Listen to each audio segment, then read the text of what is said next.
नमस्कार दोस्तों, मैं पीयूष तिवारी आप सभी लोगों का स्वागत करता हूं प्रखर क्लासेस के ऑनलाइन प्लेटफॉर्म पर।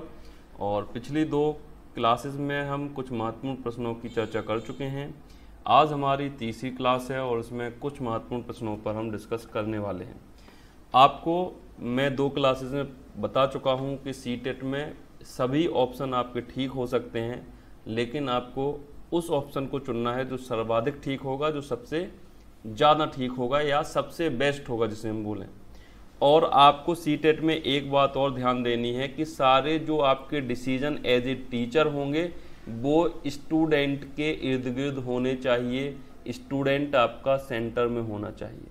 ठीक है, जितने भी आप नीति बनाएं या पढ़ाने के तरीके ढूंढें उसमें आपका बालक सेंटर में होना चाहिए, यानी बच्चों की सुविधा को हमें देखना है। बच्चे कभी अनकंफर्टेबल ना हो, ऐसी चीज़ें आपको बिल्कुल नहीं करनी हैं। उसी प्रकार से आप ऑप्शन चुनेंगे। तो आपको ध्यान में क्या रखना है कि जो भी आपको नीति, मेथड, जो भी टीचिंग एड बनाने हैं या चाहिए हैं, उसमें बच्चे को हमें बिल्कुल सेंटर में रखना है, केंद्र में रखना है। ठीक है, आज का पहला प्रश्न है, इनमें से कौन सा विकास का सिद्धांत नहीं है। तो आपको बताना है विकास का सिद्धांत इन चारों में से कौन सा नहीं है। पहले यदि हम देखें, विकास एक धारणीय और एक आयामी होता है। दूसरा ऑप्शन आपका है विकास ऊपर से नीचे और केंद्र से बाहर की ओर होता है। ऑप्शन तीसरा है विकास आनुवंशिक और संपोषण से प्रभावित होता है। विकास सामाजिक सांस्कृतिक परिवेश में होता है। तो आपका राइट ऑप्शन क्या होगा? यदि हम विकास को देखें तो विकास पे हम लोग पढ़ चुके हैं कि विकास एक तो आनुवंशिक कारण तो होगा ही, लेकिन पर्यावरणिक कारण और जो जिस समाज में बालक रहता है उसका भी प्रभाव बालक के डेवलपमेंट या विकास के ऊपर होगा। तो यहाँ पे देखा जाए सामाजिक और सांस्कृतिक परिप्रेक्ष्य का विकास पर प्रभाव पड़ेगा, तो बिल्कुल पड़ेगा, यानी ये बात ठीक है। और दूसरा यदि हम ऑप्शन सी देखें तो इसमें बोला गया है कि विकास आनुवांशिकता और संपोषण से प्रभावित होता है। तो हेरिडिटी से और नेचर नर्चर से भी आपका डेवलपमेंट प्रभावित होता है। तो ये भी आपका ऑप्शन बिल्कुल ठीक होगा। यदि हम ऑप्शन बी की बात करें तो इसमें बोला गया है विकास ऊपर से नीचे की ओर होता है और केंद्र से बाहर की ओर होता है, तो ये भी आपका ठीक है। तो यहाँ पे ये ऑप्शन बी भी बिल्कुल ठीक होगा। और यदि हम ऑप्शन ए की बात करें तो ऑप्शन ए कहता है आपका विकास एक धारणीय और एक आयामी होता है। तो यहाँ पे विकास को यूनी डायरेक्शनली बताया है कि एक ही दिशा में विकास होता है, और हम मान के ऐसा चलते हैं कि विकास आपका बहुआयामी होता है, जिसे हम मल्टी डायरेक्शनल बोलते हैं। तो आपने पढ़ा भी होगा कि विकास कैसा होता है, मल्टी डायरेक्शनल होता है या बहुआयामी होता है, आयामी होता है। और आपको बताना था नहीं वाला कि कौन सा नहीं है, तो ऑप्शन ए ही आपका ठीक हो जाएगा। ठीक है, क्योंकि विकास आपका एक आयामी ना होके बहुआयामी होता है। आगे बढ़ते हैं। अगला प्रश्न है आपका, परिवार में आरंभ होने वाली वह प्रक्रिया जिसमें बच्चे अपनी व्यक्तिगत पहचान जानना शुरू करते हैं, भाषा सीखते हैं और आरंभिक संज्ञानात्मक कौशल विकास करते हैं, क्या कहलाता है? बताओ। आपके ऑप्शन हैं, वह स्टेज आपकी होगी प्रारंभिक सामाजिकरण की, द्वितीयक सामाजिकरण की, प्रच्छन्न अव्यक्त सामाजिकरण की या सक्रिय सामाजिकरण की। अब हम लोग कल चर्चा कर चुके थे कि जब बालक परिवार में होता है, पहले जब पैदा होता है तो परिवार के साथ रहता है और अपने आसपास के जो चाचा चाची उनके साथ रहेगा। तो जो मोस्टली समय परिवार के साथ बिताता है और परिवार में रह के जो चीज़ें हम सीखते हैं उसे हम प्रारंभिक सामाजिकरण की कैटेगरी में रखते हैं। और जब वो परिवार से निकलकर कहीं विद्यालय जाए, ट्यूशन जाए, कोचिंग जाए, वहाँ पे जो भी चीज़ें सीखेगा वह द्वितीयक सामाजिकरण की कैटेगरी में आती हैं। तो यहाँ पे आपसे पूछा गया था परिवार में आरंभ होने वाली प्रक्रिया, यानी जो चीज़ें वो सीखेगा, पहचान सीखेगा, वो परिवार में ही सीखी उसने, क्योंकि प्रश्न में बोला गया है कि परिवार से आरंभ होने वाली प्रक्रिया। तो परिवार से आरंभ होने वाली प्रक्रिया को हम प्रारंभिक सामाजिकरण में या प्राथमिक सामाजिकरण की कैटेगरी में रखते हैं। और यदि परिवार से निकल के बालक कहीं और किसी संस्था में कुछ सीखता है तो उसे हम द्वितीयक सामाजिकरण की कैटेगरी में रखेंगे। तो राइट ऑप्शन इसका होगा option number A, primary socialization. ठीक है।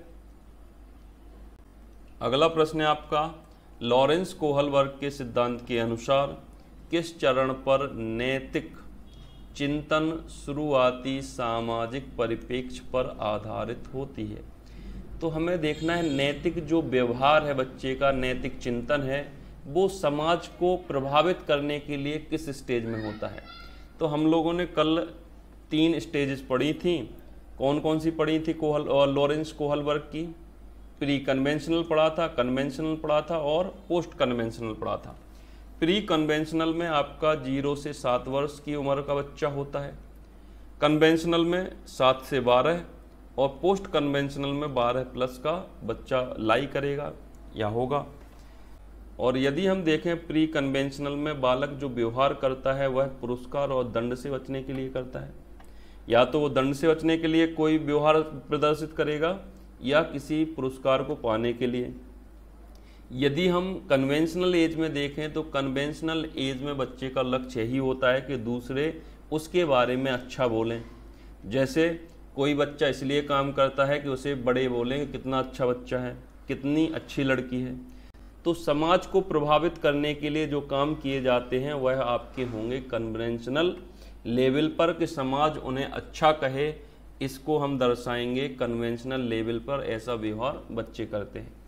और यदि हम पोस्ट कन्वेंशनल लेवल पर जाएं तो पोस्ट कन्वेंशनल लेवल आपकी क्या होती है कि व्यक्ति कुछ अपने सिद्धांत बनाता है, उसी के हिसाब से जीने की कोशिश करता है लाइफ में। ठीक है। तो राइट ऑप्शन होगा आपका ऑप्शन नंबर बी। अगला प्रश्न है आपका, पियाजे के सिद्धांतिक दृष्टिकोण से नई सूचनाओं को अपने मौजूदा ज्ञान में शामिल करने को क्या कहते हैं? अब आप किसी काम को करके उसका ज्ञान ले चुके हैं और आप फिर एक नया काम करने वाले हैं और इस पूर्व ज्ञान को प्रयोग करके आप नया कोई काम सीख लेते हैं, तो उसे हम क्या बोलते हैं बताओ? कल हम लोगों ने पढ़ा था, जब पुराने ज्ञान का प्रयोग करके नई कुछ चीज़ें सीखी जाती हैं या नया काम कुछ किया जाता है उसे हम एसिमिलेशन बोलते हैं या आत्मसातीकरण बोलते हैं। तो आपका ऑप्शन नंबर सी बिल्कुल ठीक होगा। ठीक है, ऑप्शन नंबर। अगला प्रश्न है आपका, समीपस्थ विकास के क्षेत्र का समप्रत्यय किसने प्रतिपादित किया है? तो आपको बताना है कि ZPD जो है आपका, जोन ऑफ प्रॉक्सिमल डेवलपमेंट, इसको किसने दिया था? तो इसी को हम ZPD बोल सकते हैं, इसी को हम जोन ऑफ प्रॉक्सिमल डेवलपमेंट भी बोल सकते हैं और हिंदी में इसी को हम समीपस्थ विकास का क्षेत्र भी बोल सकते हैं। तो ये फैक्चुअल क्वेश्चन है और किसने दिया था? लेव वाइगोस्की ने दिया था। तो राइट ऑप्शन आपका ऑप्शन नंबर डी हो जाएगा। और इस सिद्धांत के अनुसार बताया गया है कि कोई भी व्यक्ति सहायता पाकर अपने उच्चतम विकास के क्षेत्र को पा सकता है। ठीक है, तो आपका ऑप्शन नंबर डी बिल्कुल ठीक होगा। अगला प्रश्न है आपका कि एक प्रगतिशील कक्षा में कौन सा विकल्प सार्थक शिक्षण को बढ़ावा देने के लिए व्यक्तिगत अधिगम विधि का उदाहरण है? तो आपके ऑप्शन है निरंतर व्यक्तिगत प्रतियोगिताओं का आयोजन, मौखिक दंड का प्रयोग, एक रूपी मानकीकृत पठचर्या और अधिगम का मूल्यांकन के स्थान पर अधिगम के लिए मूल्यांकन। तो आपसे पूछा गया है कि प्रगतिशील जो प्रोग्रेसिव एजुकेशन होता है उसके लिए व्यक्तिगत अधिगम यानी इंडिविजुअल जो अधिगम है उसकी विधियां क्या होनी चाहिए।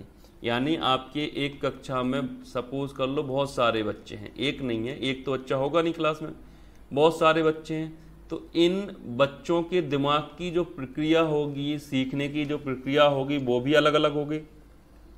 अब हर एक बच्चे को एक विधि से तो हम सिखा नहीं सकते, तो इनके लिए जो व्यक्तिगत विधियां हमें चुननी पड़ेंगी वो कैसी होनी चाहिए, उसका उदाहरण क्या है। ठीक है, आपको कैसे पता चलेगा कि इसके लिए कौन सी विधि का प्रयोग करें, इसके लिए कौन सी विधि का प्रयोग करें और इस व्यक्ति के लिए कौन सी विधि का प्रयोग करें। तो आपके पास ऑप्शन है निरंतर व्यक्तिगत प्रतियोगिताओं का आयोजन। जब भी कंपटीशन की बात आ जाए कि बच्चों के बीच में हम प्रतियोगिता कराएंगे तो ये बिल्कुल गलत हो जाएगा। ठीक है, प्रतियोगिता नहीं करानी, कम्पिटेटिवनेस नहीं बढ़ानी बच्चों के बीच में। कम्पिटेटिवनेस बढ़ाओगे तो जो होशियार व्यक्ति होगा, जो तेज बुद्धि का होगा, वो ऊपर निकल जाएगा और जो नीचे बच्चे रह गए वो कुंठित हो जाएंगे और स्कूल छोड़ देंगे एक समय बाद। तो कम्पिटेटिवनेस जहाँ पे आपको ऑप्शन में मिल जाए तो आपको गलत करके चलना है। मौखिक दंड, अब दंड की तो बात हम लोगों ने कभी की नहीं, बच्चों को दंडित हमें नहीं करना है, तो ये गलत हो जाएगा। एक रूपी मानकीकृत पाठचर्या, मानकीकृत जब भी जुड़ जाए पाठचर्या के साथ तो ये गलत होगा। मानकीकृत का अर्थ होता है कि एक ही जैसे पाठचर्या को सबके लिए थोप दो। बच्चे जब अलग अलग हैं, सबकी नीड अलग अलग है, उनके लिए हमें पाठचर्या में भी फ्लेक्सिबिलिटी रखनी चाहिए।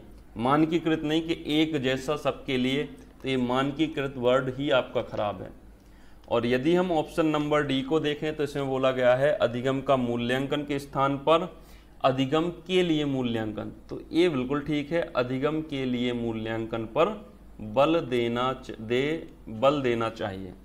तो अधिगम के लिए मूल्यांकन क्या होता है कि हम जो पढ़ाते हैं उसके बाद बच्चों का फीडबैक लें और बच्चों से पूछें कि कहाँ दिक्कत आ रही है। उनके फीडबैक लेके अपनी जो टीचिंग मेथड हैं, लर्निंग एड हैं, उनको बदलने की ज़रूरत पड़ेगी तो बदलेंगे, नहीं पड़ेगी तो कोई बात नहीं।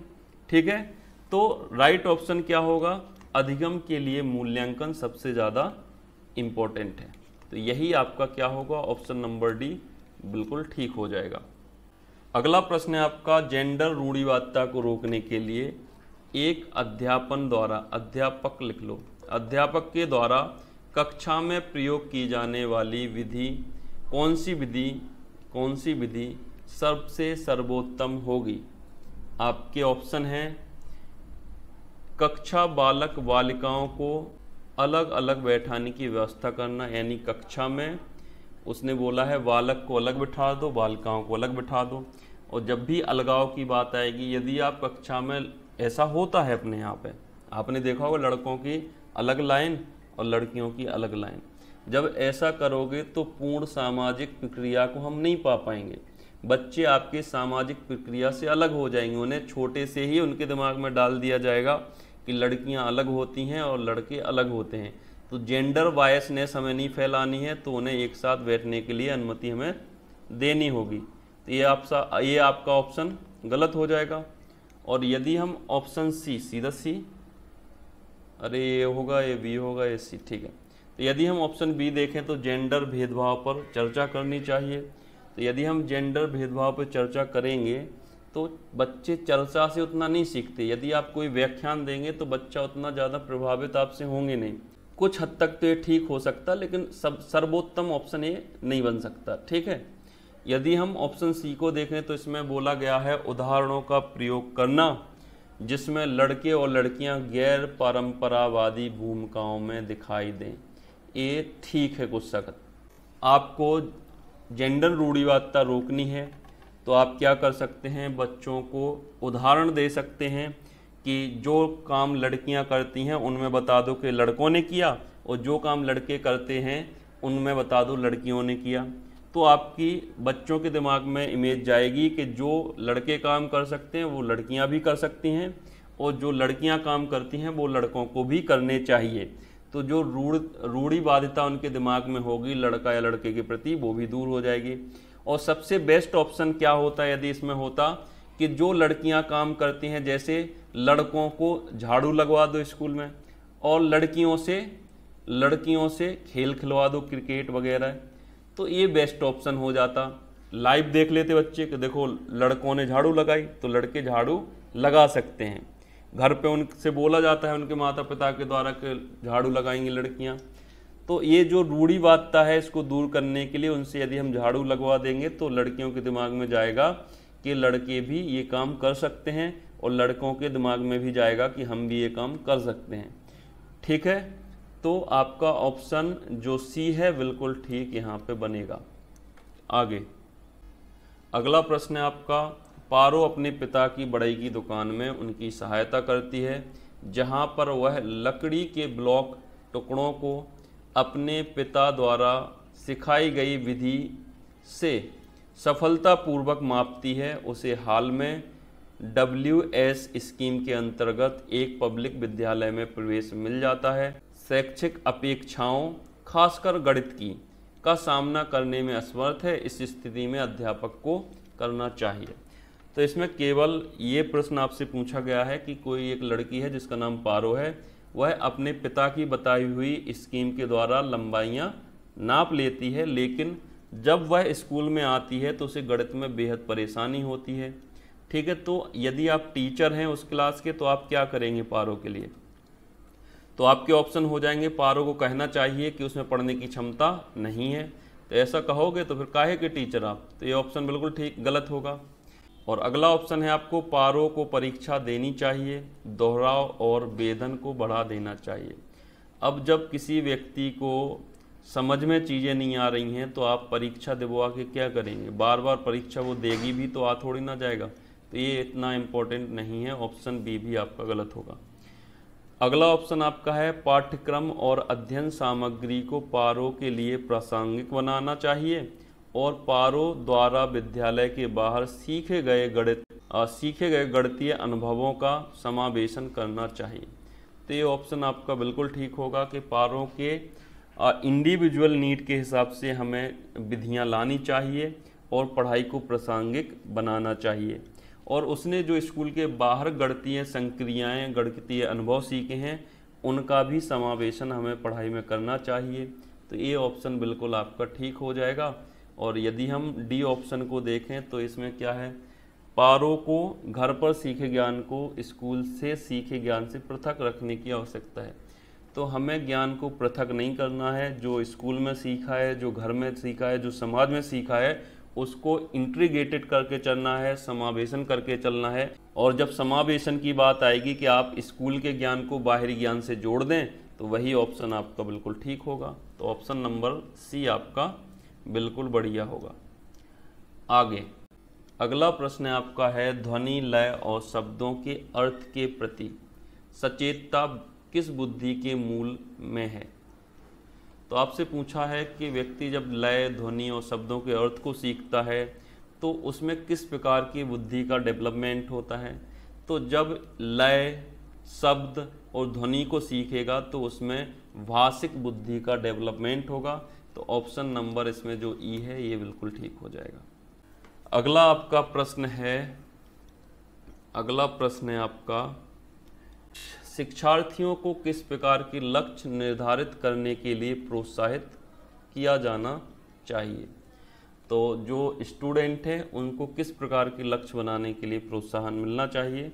आपके ऑप्शन हैं, प्रवीणता अभिमुखी लक्ष्य, सफलता से बचने के लिए। तो जब भी हम कोई टारगेट लेंगे तो सफलता से बचेंगे थोड़ी, यही सोच के टारगेट बनाएंगे कि हम सफल हों कहीं ना कहीं, कभी ना कभी। तो ऑप्शन बी बिल्कुल ठीक गलत हो जाएगा। और असफलता स्वीकार लक्ष्य, अब हमें असफलता क्यों स्वीकार करनी है? यदि हम लक्ष्य बनाएं उसमें असफलता ही स्वीकार करनी है तो हम लक्ष्य क्यों बनाएं? तो ये ऑप्शन सी भी गलत हो जाएगा। अब खुद को पराजित मान लो, जब आप खुद को पराजित मान लें तो आप कुछ कर पाएंगे क्या? तो ये भी ऑप्शन आपका गलत होगा। तो आपका राइट ऑप्शन होगा ऑप्शन नंबर ए, मास्टरी ओरिएंटेड। जब बच्चे को आप कुछ चीज़ें सिखाते हैं तो आपकी कोशिश होनी चाहिए कि बच्चा उन चीज़ों में मास्टरी या प्रवीणता कर ले। तो ऑप्शन नंबर ए बिल्कुल ठीक है। अगला प्रश्न है आपका, निम्नलिखित में से कौन सा समावेशन का नियम है? तो इंक्लूसिव या इंक्लूसिवनेस का क्या आपका एक नियम है, वो आपको बताना है।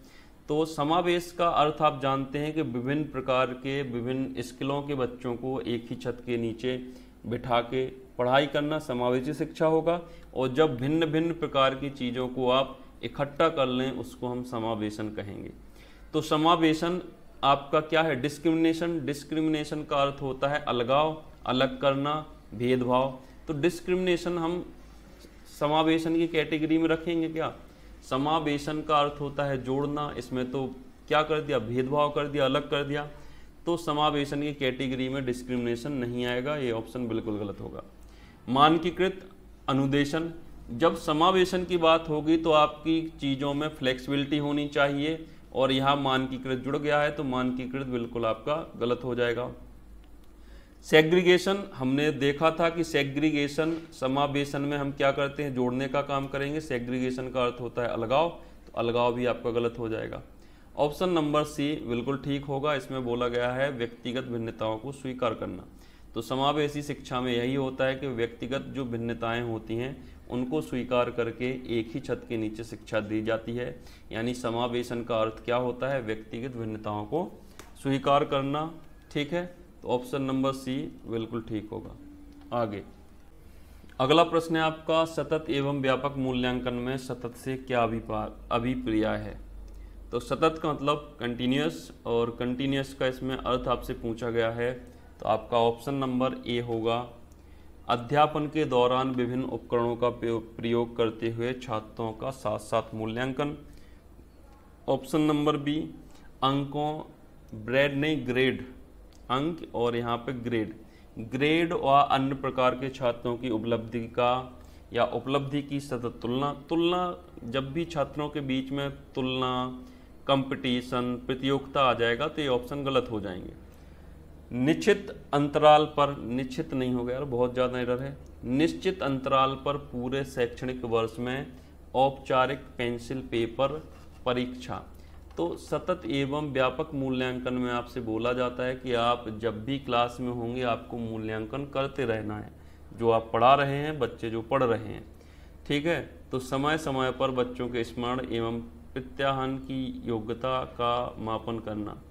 तो स्मरण रटने की पद्धति का आपको क्या करना है, रटने की पद्धति को ही आपको आगे नहीं बढ़ाना है। स्मरण का मतलब होता है रट्टा मार, और रट्टा मार की हमें क्या जांच नहीं करनी कि बच्चे ने कितना रटा। तो आपका ऑप्शन क्या हो जाएगा, ऑप्शन नंबर ए ठीक होगा कि अध्यापन के दौरान, यानी जब आप पढ़ा रहे हैं उस दौरान भिन्न प्रकार के उपकरणों का प्रयोग करते हुए छात्रों का साथ साथ में मूल्यांकन, ये आपका बिल्कुल ठीक होगा। ठीक है, आगे अगला प्रश्न आपका है, एक बच्चा जो आंशिक रूप से देख सकता है उसे। आंशिक रूप का अर्थ होता है कि जो कम कम देख सके, पूर्ण रूप से साफ ना देख पाता हो, थोड़ा थोड़ा उसे दिखाई देता हो। तो ऐसे छात्र के लिए आपको क्या करना चाहिए यदि आप टीचर हैं तो, और टीचर नहीं भी हैं तो क्या करना चाहिए सरकार को या अथॉरिटीज़ को। तो आपके ऑप्शन है, घर पर शिक्षा प्राप्त करने के लिए प्रेरित। अब ये क्या बात हुई, जैसे कोई अक्षमता वाला व्यक्ति है उससे आप ये बोलेंगे नहीं आप घर पे बैठ के पढ़िए, तो यदि ऐसा बोलेंगे तो ये ऑप्शन बिल्कुल गलत हो जाएगा। उसे एक अलग संस्थान में रखने की ज़रूरत है। तो हमने बोला था कि यदि हम सेग्रीगेशन की बात करें, अलगाव की बात करें, तो ये ऑप्शन बिल्कुल गलत हो जाते हैं। तो ऑप्शन नंबर बी भी गलत हो जाएगा। अगला ऑप्शन है आपका, समावेशी प्रावधानों का पालन करने वाले नियमित स्कूल में जाना चाहिए। और आपका डी ऑप्शन होगा, बिना किसी विशेष प्रावधान वाले नियमित स्कूल में डाला जाना चाहिए। और यदि कोई विशेष आवश्यकता चाहने वाला स्टूडेंट होगा उसे आप बिना प्रावधान वाले स्कूलों में, बिना विशेष प्रावधान वाले स्कूल में नहीं डाल सकते। यानी जैसे आपका कोई डिसेबल व्यक्ति है और जो दिव्यांग है, उसको नॉर्मल स्कूलों में हम तब डालेंगे जब उसके लिए व्यवस्था पर्याप्त की जाएगी। तो समावेशी शिक्षा में यही इसी बात पर जोर दिया गया है कि सभी प्रकार के भिन्न भिन्न स्किल के बच्चों को एक साथ बिठा के पढ़ाना है। लेकिन पढ़ाना कब है, जब उनके लिए जो एटमॉस्फेयर है, वातावरण है, बिल्डिंगें हैं, उनके अनुकूल बनाई जाएं, और जो टीचिंग मेथड हैं उनके अनुकूल बनाए जाएं, जिससे आपका ज़रूरतमंद और एक सामान्य बच्चा और एक डिसेबल बच्चा, हर प्रकार के बच्चे उसको समझ सकें। ठीक है, तो समावेशी शिक्षा का अर्थ यही होता है कि समावेशन प्रावधानों का पालन करने वाले नियमित स्कूल में। ठीक है, तो ऑप्शन सी बिल्कुल ठीक हो जाएगा। अगला प्रश्न है आपका, इनमें से कौन सी नीति छात्रों को चिंता का सामना करने में सहायता नहीं देती। तो चिंता जो बच्चों के मन में पैदा होती है उनका सामना करने में कौन सी विधियां कारगर हैं, ये आपको बताना है।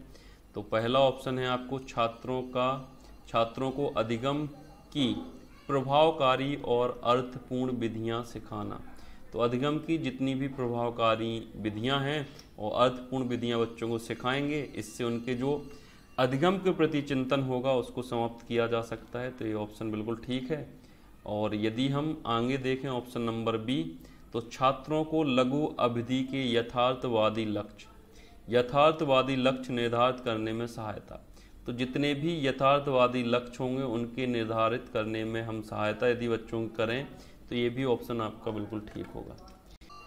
अगला ऑप्शन है आपका छात्रों को अपनी चिंता की अनुभूति का स्रोत पहचानने में मदद करना, कि बच्चों को जो चिंता हो रही है वह क्यों हो रही है इसकी पहचान आप करने में मदद करें, तो ये भी ऑप्शन आपका ठीक है। और लास्ट ऑप्शन आपका है कक्षा में छात्रों के प्रदर्शन की एक दूसरे से तुलना करना। तो जब भी हम बच्चों की एक दूसरे के साथ कंपैरिजन करने लगते हैं तो समझ लो ये कॉम्पिटिटिवनेस का क्या होगा, जन्मदाता होगा। आप बोलेंगे ये छात्र इससे होशियार है और दूसरा छात्र गधा है या कम होशियार है, तो ऐसा करना क्या है, क्लास में वर्जित है, यानी यही ऑप्शन गलत होगा और गलत को ही हमें छांटना था। तो राइट ऑप्शन क्या हो जाएगा, ऑप्शन नंबर डी। आपको किन बातों पे ध्यान रखना है कि बच्चों में कॉम्पिटिटिवनेस नहीं जागनी चाहिए, यानी आपकी प्रतियोगी भावना जो होती है, एक दूसरे कटाछनी वाली भावना, वो नहीं होनी चाहिए। आपको कभी भी किसी भी स्टूडेंट की तुलना नहीं करनी है क्लास में। तुलना करने वाला यदि ऑप्शन मिल जाता है तो वो आपका कतई गलत होगा। तो आपको नहीं वाला ढूंढना था, तो डी ऑप्शन आपका नहीं वाला ही होगा। ठीक है ये। और जब आप चिंता दूर करने की बात कर रहे हैं छात्रों की, और वैसे में आप दो बच्चों के बीच में तुलना करने लगे और एक को आपने ब्रिलियंट बता दिया कि भाई प्रखर बुद्धि का है, होशियार है, और दूसरे को बता दिया कि ये थोड़ा कम है, तो ये बालक जो होगा वो कुंठित नहीं होगा, अपने आप में कुंठावान नहीं होगा। और जब कुंठावान होगा तो इसके मन में तो चिंताएं चलेंगी ही, तो आपने चिंता दूर कहाँ की। तो हमें चिंता दूर करनी है, तब ऐसे में हमें कंपैरिजन नहीं करना किसी का। ठीक है, तो ऑप्शन नंबर डी बिल्कुल गलत होगा। तो आज के लिए बस इतना ही। वीडियो अच्छा लगा हो तो लाइक शेयर सब्सक्राइब जरूर करें और डेली हमसे प्रैक्टिस में हमारे साथ जुड़िए। इससे होगा क्या, सीटेट में आप लोग जो अभी रिसेंटली पेपर आने वाला है, कुछ दिन और हैं, तो इसमें जितनी प्रैक्टिस आप लोग ज़्यादा से ज़्यादा कर सके करें, और पेपर को इसी रूप में, जिस रूप में मैं आपको समझाने की कोशिश कर रहा हूँ, इसी हिसाब से एनालिसिस करके आपको ऑप्शन को टिक करना है। आप मान के चलिए कि आप बहुत अच्छे नंबर स्कोर कर पाएंगे इस आधार पर, इस सोच को लेकर आप बैठे पेपर में। तो ठीक है, तो आज के लिए बस इतना ही। आपसे लेते हैं विदा। जय हिंद।